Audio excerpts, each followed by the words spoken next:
Meus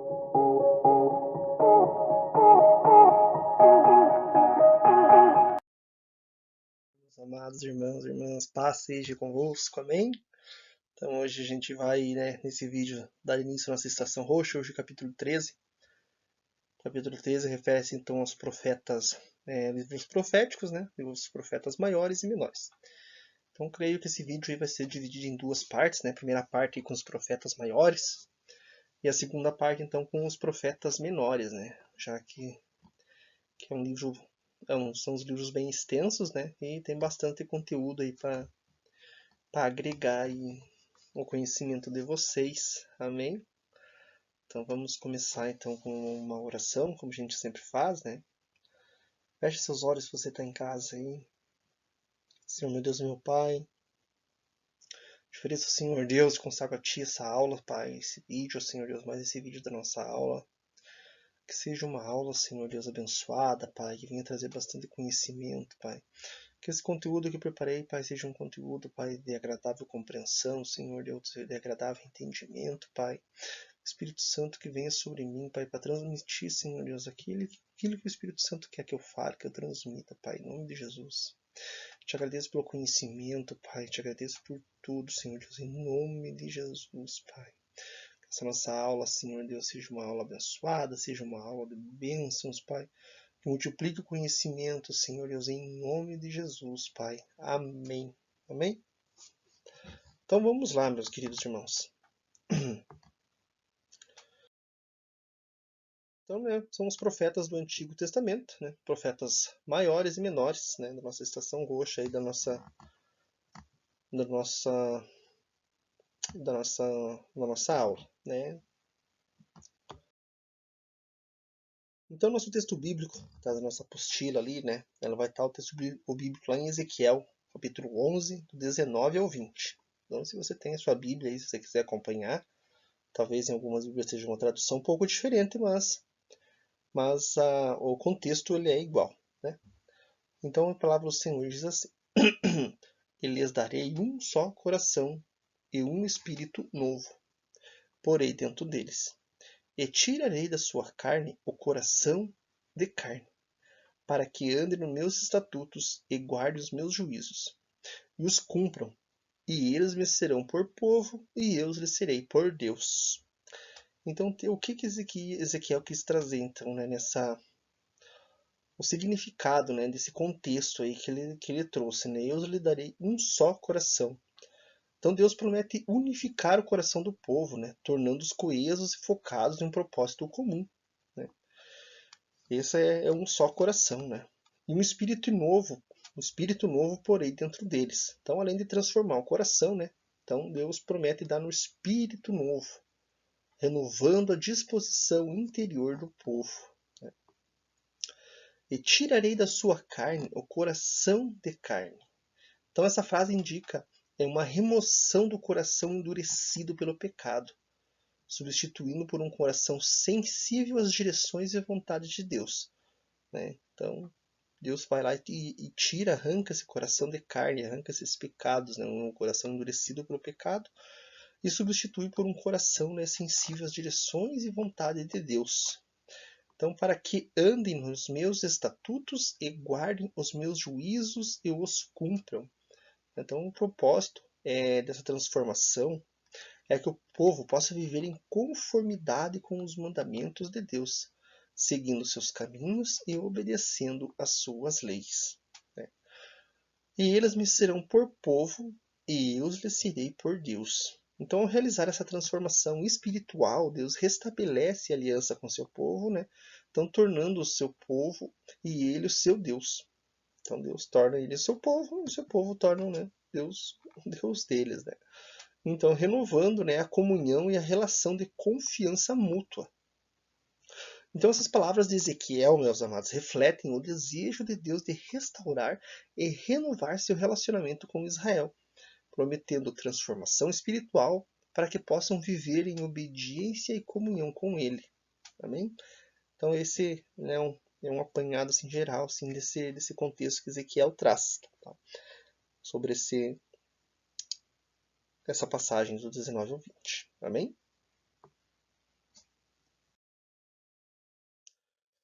Então, eu vim trazer para vocês também aqui sobre a gente está falando sobre os profetas, né? Então, trazer sobre a termologia, né? O que que significa, né? Profeta, de onde que vem, suas características, né? Então, vou trazer um pouco assim para vocês desse contexto, tá? Então, o termo profeta, ele vem do grego os profetes, né? Que significa anunciar ou proclamar. Então, o profeta é um mensageiro que transmite a palavra de Deus, recebida por revelação e não por técnicas divinatórias, ou seja, por adivinhações, né? Então, o profeta ele recebe a revelação e vem da palavra que é transmitida a palavra de Deus. Tá? Então, as características de um verdadeiro profeta. Julga a realidade pela vontade divina. Obedece à palavra recebida. Não usa a profecia como meio de vida. Vive de acordo com o que anuncia e é enviado por Deus muitas vezes como a própria vontade. Né? E aqui eu quero fazer um adendo com vocês que essa parte aqui, vou até grifar aqui, né? Não usa a profecia como meio de vida, tá? Porque tem muitos falsos profetas aí no meio até da igreja que estão para anunciar aí uma profecia e, né, e acabam, irmão, tem uma profecia, Deus manda te avisar, né? Manda te avisar, né, tal coisa, e quando vai chegar ali, às vezes, né, começa a enrolar, e quando vai chegar às vezes a profecia, mas irmão, para irmão receber essa profecia, você tem que, né, fazer uma oferta, né, generosa aí, que Deus, né, Deus pediu e tal. Então, a profecia não se usa como meio de vida, tá? Então, os profetas não usam a profecia como meio de vida, não usam para pedir, né? Então, muitas vezes, né, tem esses falsos profetas. E outro também dentro que eu quero colocar aqui para vocês é essa parte aqui, né? Enviado por Deus muitas vezes contra a própria vontade. A gente vai ver mais para frente aí a respeito de Jonas, né? Nínive. Será que Jonas foi enviado por Deus contra a própria vontade dele? Né? Foi uma pergunta para vocês, se vocês quiserem responder nos comentários depois, né? Será que quando Deus falou para Jonas e a Nínive, ele era da vontade dele ou não? O que vocês acham? Né? Então, o termo profeta ele provém do grego profetes, né? E é derivado do verbo femi, que significa dizer, anunciar, proclamar. Tá? Então, o segundo sentido do prefixo pro, né, o termo pode significar aquele que transmite uma mensagem a ele confiada. Então, né, o pro em sentido, agora vem em substantivo, que é um lugar de e nome de. Então, aqui são umas terminologias aí sobre os profetas. Né? Então, aquele que fala diante de alguém, né? Aquele que prediz acontecimentos futuros, mas, né, não por adivinhações, né, e não por técnicas divinatórias, né, por acontecimentos futuros assim transmitida a palavra de Deus, né. Então, a acepção que mais convém, né, ao profeta é a primeira, né? Ele é, antes de tudo, o mensageiro que transmite a palavra a ele confiada por Deus ou pelos deuses. No caso, né, muitas religiões são politeístas, né? Então tem vários deuses, então né, eles têm também os profetas, né, deles, né? Então transmite a palavra, né, e a ele confiada por Deus, né? Então é uma palavra que não tem nele mesmo a sua origem, não é ele que transmite, é a palavra que vem de Deus e ele apenas, né, Deus usa, né, para transmitir a profecia. Então o profeta também pode falar do futuro, mas suas palavras dirigem-se primeiramente ao presente e, mesmo quando dizem respeito a acontecimentos ainda por vir, visam seus ouvintes imediatamente. Então, né, o profeta vai te falar, né? Então, a profecia, né, é ou do presente ou no futuro, né? Sabe aquilo lá que você está esperando, ou, né, vem por meios de uma porta que irá se abrir ou uma porta que abriu. Então tem tudo isso, tá? Então, os profetas maiores. Né? Os profetas maiores são assim chamados devido ao tamanho dos seus livros e à profundidade das suas mensagens. Eles incluem Isaías, Jeremias, Lamentações, Ezequiel e Daniel. Embora eu trazer um adendo também para vocês, Daniel, né, tem em algumas bíblias, né, que Daniel não traz como profeta maior, né, e sim apenas como como foi incluído como profeta para não ficar sozinho em algum livro, né? Mas para a gente, na Bíblia hebraica, a Bíblia cristã, né, Daniel se encaixa, né, num dos profetas maiores. Né? Então, na Bíblia hebraica, os profetas são a segunda parte da Escritura e compreendem então, os profetas anteriores. Né? Então, na Bíblia hebraica, a gente tem também os profetas anteriores, que são Josué, Juízes, Samuel e Reis. E os profetas posteriores, né? Isaías, Jeremias, Ezequiel, Lamentações, né, e Daniel. E os 12 profetas, que são considerados, né, também os profetas menores, mas é por também a profundidade da mensagem que eles transmitem. Né? Então são Oséias, Joel, Amós, Abadias, Jonas, Miqueias, Naum, Abacuque, Sinfonias, Ageu, Zacarias e Malaquias. Né? Então a Bíblia grega, né, a Septuaginta, né, a Bíblia grega, ela é chamada de livros proféticos somente os profetas posteriores. Então, na Bíblia hebraica inclui ainda outros textos, né? Então, também tem o livro de Baruque, né? Fazendo então adendo aqui também, né? Mas o livro de Baruque, né? Ele no Canon, né? Então, né? O Canon já expliquei também para vocês em alguns vídeos aí o que significa o Canon, que o Canon foi usado para uma regra, uma medida, então ele é usado para medir, né? Uma regra sobre quais os livros que entrariam na Bíblia. Né? Então são os canonizados. O livro de Baruque não entra na nossa Bíblia cristã, na Bíblia hebraica, por fato de serem livros poéticos, trazer poesias, trazer contos. Então Baruque não entra. Né? E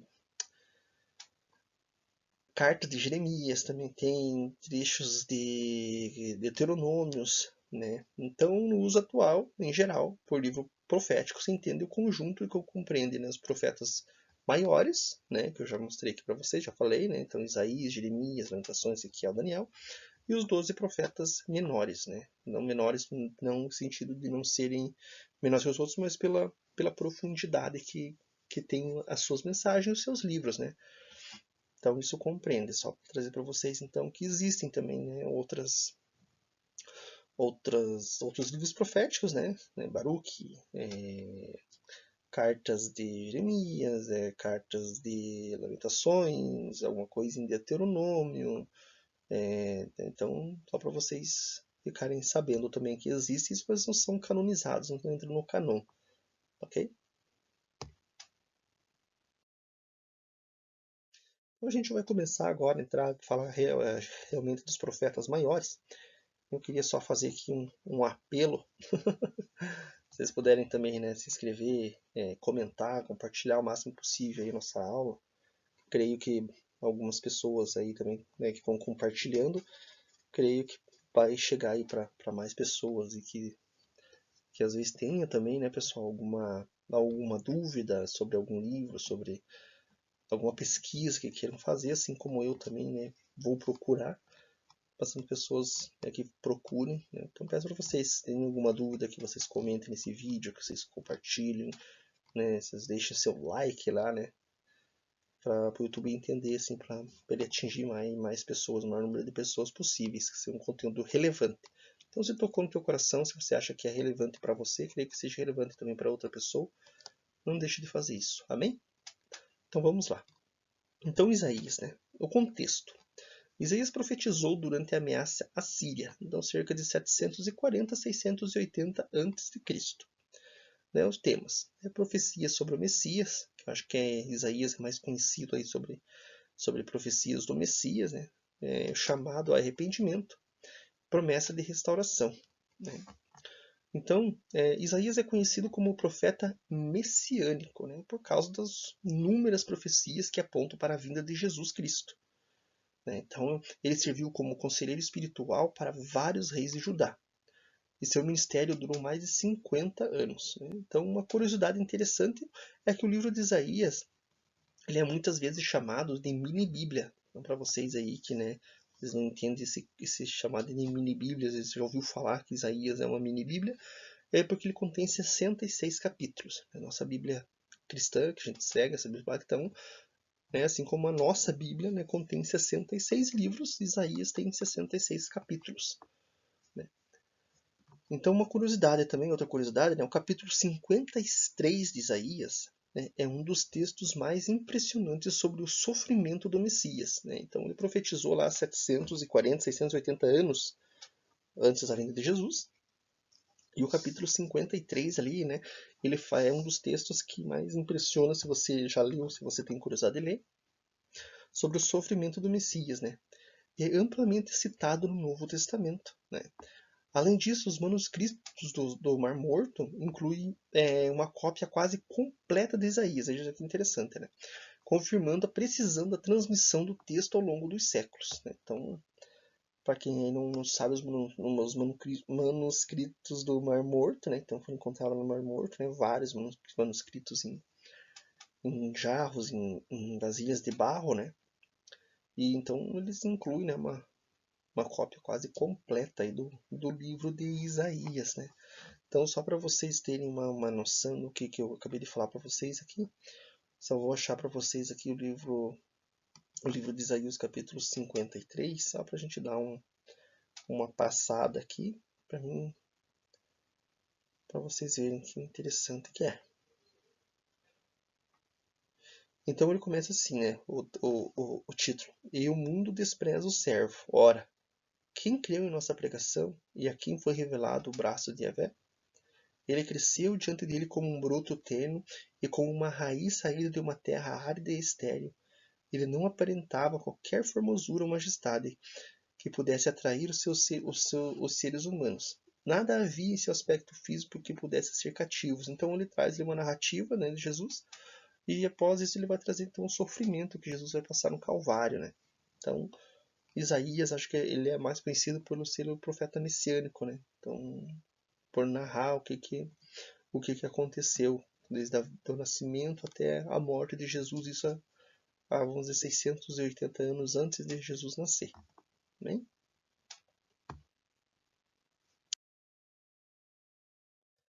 Então o livro de Isaías remonta a profeta que, no século 8 a.C., em Judá, exerceu seu ministério. Né? Recolhe os oráculos, aqui oráculos é por profecias, né, e narrações que provêm dessa época. Então, além de outros que, sob influência de seus ensinamentos, foram redigidos séculos após.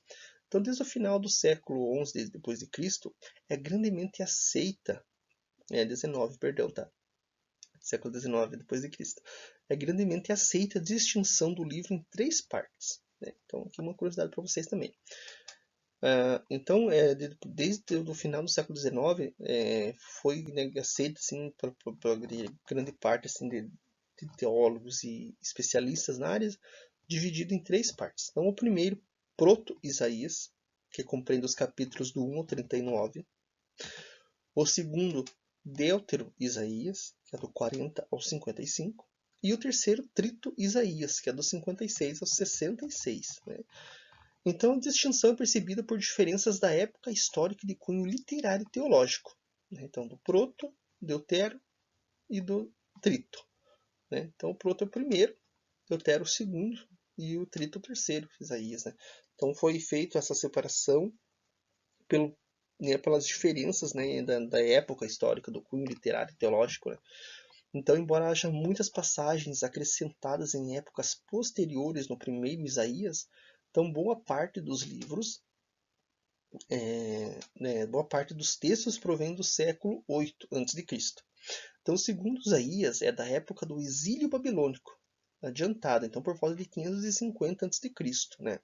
E anuncia para um tempo próximo ao fim do cativeiro. Então, o terceiro Isaías, né, é no conjunto situado no período pós-exílico, né?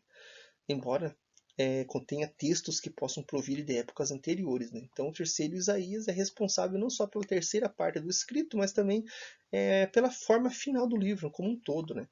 E por esse seu trabalho, né, o livro, apesar das diferentes partes, apresenta unidade, ou seja, pode ter 3 partes, né, o proto, o deutero e o trito, mas ele apresenta unidade em si. Né?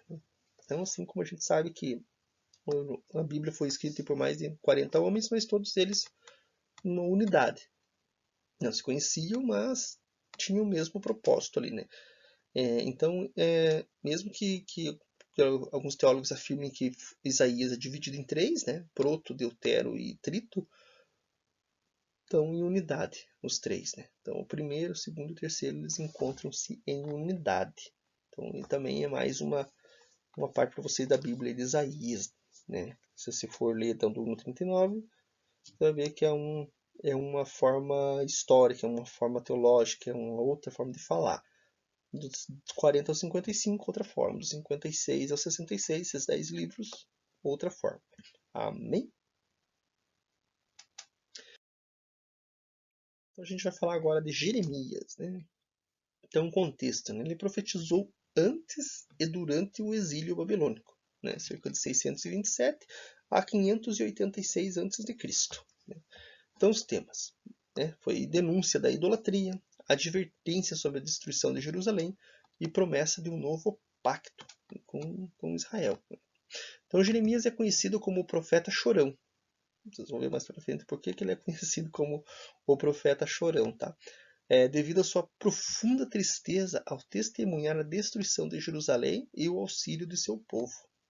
Então, quem aí não ia ser considerado chorão também, vendo a destruição de sua casa, a destruição do seu lar, a destruição do seu povo, né? Então, Jeremias é conhecido aí como o profeta chorão, né? Então, ele foi chamado por Deus ainda jovem, né? Tem alguns teólogos que afirmam aí que Isaías foi chamado assim como Samuel aos seus 12 a 16 anos ali nessa época, né? Ainda muito jovem, né? E enfrentou grande oposição e sofrimento por transmitir as mensagens divinas, né? Então Jeremias também é conhecido por escrever o livro de Lamentações, né? Isso aí, Lamentações, foi escrito por Jeremias, conhecido por não escrever às vezes totalmente o livro de Lamentações, mas por fazer grande parte do livro de Lamentações, já que ele era conhecido como o profeta chorão. Então, nada melhor do que colocar Lamentações no livro, né? É um conjunto de 5 poemas, né, que expressam a dor pela queda de Jerusalém. Uma curiosidade, né, Jeremias foi preso e jogado em uma cisterna por causa de suas profecias impopulares. E, apesar disso, ele preservou em sua missão, perseverou, né, em sua missão. Né? Uma curiosidade é que também que ele profetizou que o exílio, amados, prestem atenção, outra coisa. Jeremias profetizou que o exílio duraria 70 anos. Exatos 70 anos. Não é 70 anos, 1 mês e 2 dias, 70 anos, 3 meses, 42 dias. Não. Exatamente 70 anos. Então, 69 anos, 12 meses e acabar. E 70 anos acabou o exílio da Babilônia. Né? Então, uma profecia que se cumpriu exatamente. 70 anos exato durou.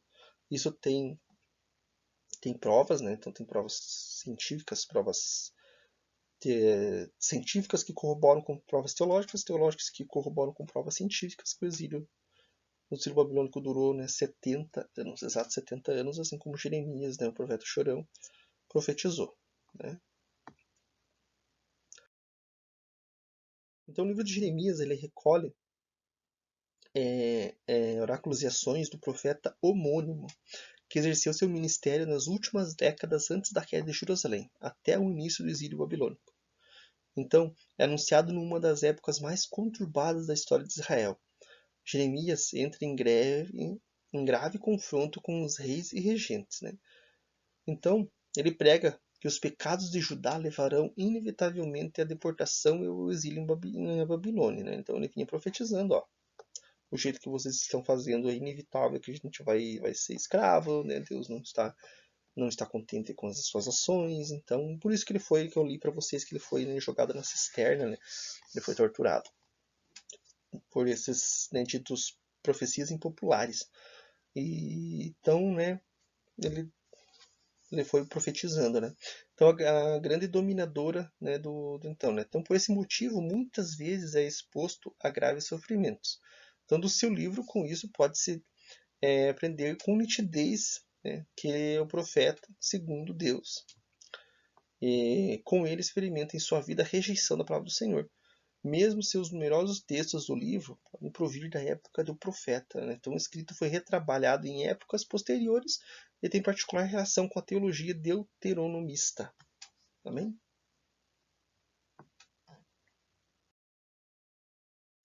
Então a gente vai para Lamentações, né, que é considerado entre os livros proféticos os profetas maiores, em que quem escreveu foi Ezequiel. Então, o contexto, né? Então foi escrita após a destruição de Jerusalém, em 586, né, antes de Cristo. Né? Então os temas são lamentos pela queda de Jerusalém, reflexão sobre o pecado e sofrimento, esperança e na misericórdia de Deus. Né? Então Lamentações ele é um livro poético que expressa a dor e o luto pela destruição de Jerusalém. Então quando aconteceu, né, esse exílio, né, a Babilônia veio ali, foi destruído, devastada, né, Jerusalém. Então é um testemunho emocional, né, do sofrimento dos sobreviventes após a invasão babilônica em 586 a.C. Então cada um dos capítulos de Lamentações é um poema separado.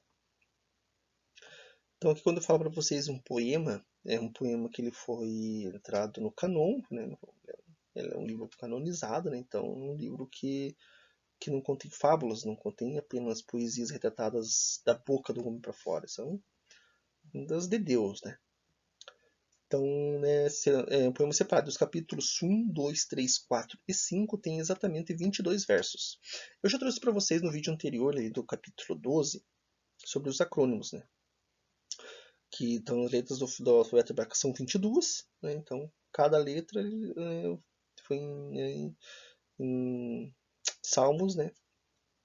Cada letra ele é um acrônimo de uma letra do hebraico, né? Então, correspondendo às 22 letras do alfabeto hebraico, né? Enquanto o capítulo 3 tem 66 versos, né? Um formato acróstico. Então, tem um acróstico, então esse é o formato acróstico. Né? Cada letra é um acrônimo do alfabeto hebraico. Tá? Então, o título hebraico. O que eu quero trazer com o título hebraico aqui de como? No capítulo 1, versículo 1. Né? Deixa eu achar para vocês aqui, só para me trazer, porque é uma coisa bem interessante para falar para vocês. Né? Esse como que aparece no capítulo 1 em algumas traduções vai aparecer assim, vai aparecer está, então, mas a maioria vai aparecer como, né? Como está deserta a grande cidade, anteriormente repleta de pessoas. Como se assemelha a uma mulher que perdeu seu marido, aquela que antes era considerada por todos da grande nação da terra, que fora princesa de todas as províncias, hoje se tornou uma simples escrava. Então esse como que aparece aqui várias vezes no livro de Lamentações caracteriza um canto fúnebre. Né? Então dá para você ler como foi escrito o profeta Ezequiel chorando, lamentando, né? Aquele ato fúnebre, né? Aquele choro, aquela dor, né? Dá para você sentir lendo ali aquela dor que o profeta estava sentindo naquela hora, né? Então o Talmud, né? Dá ao livro o título de Lamentação, assim como a Septuaginta e a Vulgata, né? O como inicial resume o tom de todo o texto, o sentimento que perpassa toda a obra, né? Então o livro compõe-se de 5 cantos sobre a queda de Jerusalém, cada um ocupando um capítulo.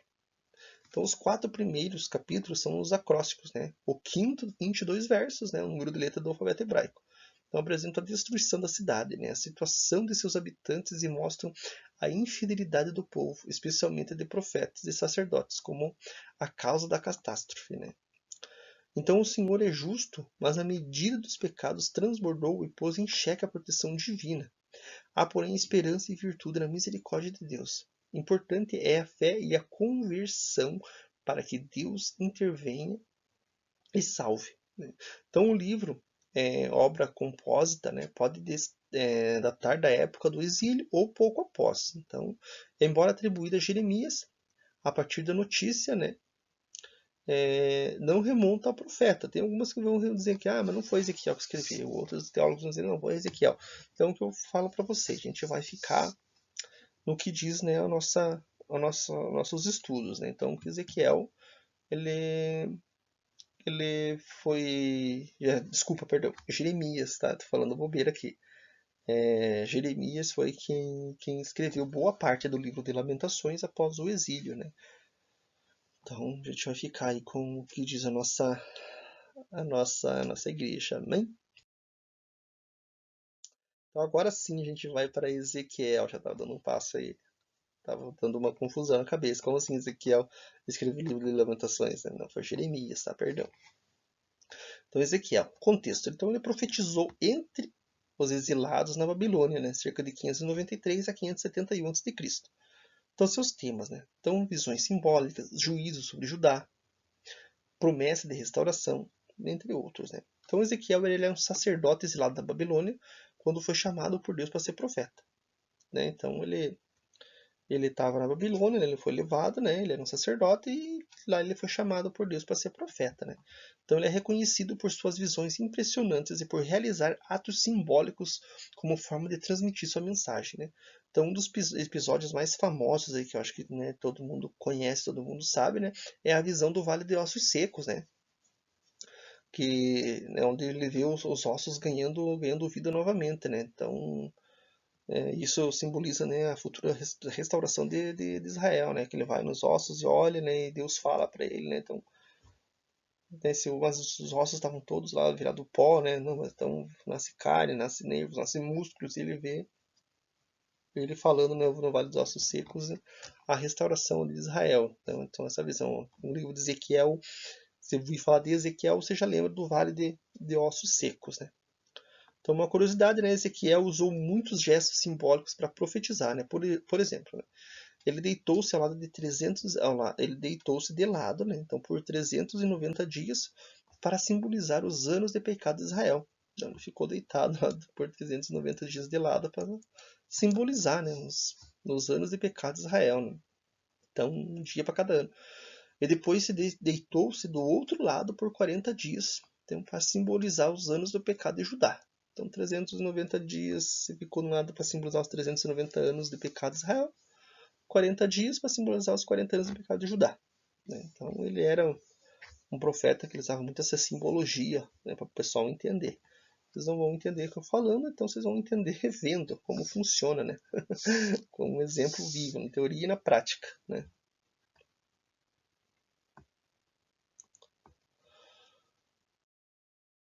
Então Ezequiel, né, o profeta Ezequiel exerceu seu ministério na Babilônia, né, entre os anos 593 e 571 a.C., né.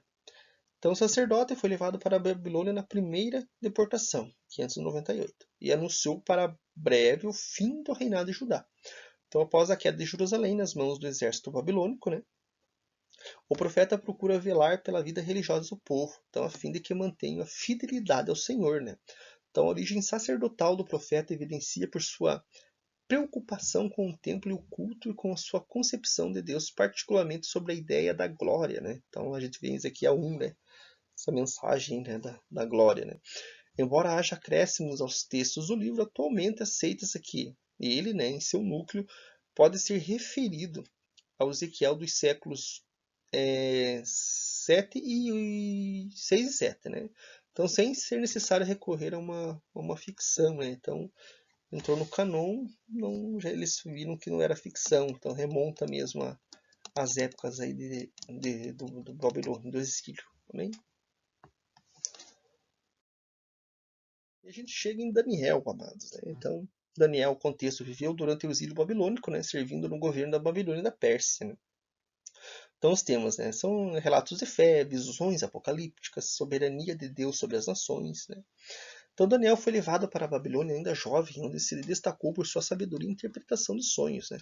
Então esse ele serviu em altos cargos do governo da Babilônia e da Pérsia. Né? Daniel é famoso por episódio como a interpretação do sonho da estátua de Nabucodonosor, né? Todos, né, sabem, né? E outra também, né, sobrevivência na cova dos leões, né? Ele é jogado na cova dos leões e ele tá lá, né? Então, a curiosidade, Daniel é um dos poucos personagens bíblicos sobre os quais não há relatos de falhas morais, amados, né? Então, é um dos poucos aí que você não tem falhas morais, né? Ele manteve a sua fé mesmo em face de morte, né? Jogado na cova dos leões, sendo, né, torturado por seguir a Deus, né? Então, outro ponto interessante é que o livro de Daniel contém algumas das profecias mais detalhadas sobre os reinos futuros, incluindo o surgimento de Alexandre o Grande, o Império Romano, entre outros. Né? Então Daniel foi um profeta hebreu e personagem central do livro de Daniel no Antigo Testamento. Ele viveu durante o período do exílio babilônico, aproximadamente no século 6 a.C., né, quando o reino de Judá foi conquistado pelo rei Nabucodonosor II da Babilônia. Daniel, ainda jovem, foi levado cativo para a Babilônia junto com outros nobres de Judá. Então, na Babilônia, Daniel se destacou por sua sabedoria e a habilidade de interpretar sonhos, o que garantiu posições de influência na corte babilônica e posteriormente na corte persa. Tá? Então, o livro de Daniel é particularmente significativo em contextos de perseguição e pressão. Suas histórias e visões foram escritas para encorajar os judeus durante o exílio e para reafirmar que Deus está no controle da história. Mesmo em tempos difíceis, as profecias de Daniel também são frequentemente associadas a eventos apocalípticos e são interpretadas em diversos contextos escatológicos. Então, Daniel é visto aí como um modelo de integridade e fé inabalável, cuja vida e visões apontam para a soberania de Deus sobre as nações e a vindicação dos justos. Amém? Então, nossa primeira parte, eu vou encerrar aqui em Daniel. Né? Então, esse é o primeiro vídeo de dois, né? Eu vou trazer sobre os livros proféticos, para não se estender muito também, né? Então, qualquer dúvida que vocês tiverem, vocês coloquem nos comentários, se puder responder, eu vou responder a todos. Curtam, comentem, compartilhem, para que mais pessoas possam ver, mais pessoas possam interagir com o conteúdo, possam entender a palavra de Deus, né? Para que a gente não possa estar nos escritos aí como o povo de Deus que pareceu por falta de conhecimento, né? A gente tem que sempre querer mais e mais e mais e mais o conhecimento de Deus. Amém, irmãos? Então, Senhor Deus, meu Pai, obrigado por estarmos aqui hoje nessa aula, nesse vídeo, Pai, transmitindo, Pai, um conhecimento, Senhor Deus. Um leve conhecimento, Pai, um grão de areia, um grão de mostarda, Senhor Deus. Mas eu sei, Pai, o que Tu colocou, plantou em meu coração fazer esses vídeos, Pai, é para alcançar mais e mais pessoas que queiram de Ti, Senhor Deus, em nome de Jesus, Pai. Se eu te peço que o nosso próximo vídeo, nossa próxima aula seja ainda mais interessante, mais rico em conteúdo, Senhor Deus, em nome de Jesus, Pai. Senhor Deus, desperta, Senhor Deus, aqueles que estão ainda, Pai, com receio, Senhor Deus, de seguir-te a Ti, Pai, com receio de assistir essas aulas, Senhor Deus, que Tu vem despertar, dá um chacoalhão, Senhor Deus, em nome de Jesus, Pai, para que essas pessoas possam vir até Ti, Pai, através de mim, lhe conhecer, Senhor Deus, em nome de Jesus, Pai. Amém. Amém, meus irmãos. Até mais, até o próximo vídeo.